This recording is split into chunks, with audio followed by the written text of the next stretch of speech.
if it continues at this rate, the only Palestinians you would leave are Hamas members, because no Palestinian would bear to see members of their families being killed, their homes being destroyed. That's the bit that just makes so much sense to most outsiders, I think, in the idea you're going to eradicate the feelings that lead people to join Hamas by piling misery upon catastrophe upon carnage. I don't understand that, and I think people cling to that hope almost in defiance of their own intellect, Bulama. That almost, for reasons of history and for reasons of fear and for reasons of homeland safety, whatever you want to call it, you cling to the idea that there's something else going on, and you refuse to address the question of whether or not any price is too high in the pursuit of what Netanyahu does. So in his mind, finally, when he says the end,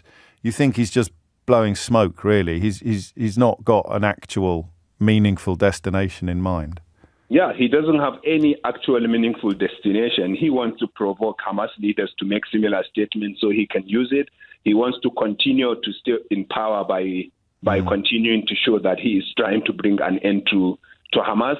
And this only reminds me, James, of one of your clips that went viral of the lady who claims that the military onslaught on Gaza was intended to free the hostages, which you clearly showed was not true. What we said in the beginning is now bearing fruit, and they are now seeing that the only way to free hostages and to bring calm to the Middle East is through negotiation.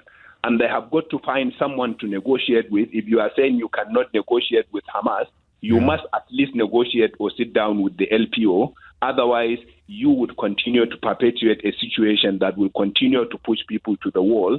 And unfortunately, nasty, barbaric things might come out of that.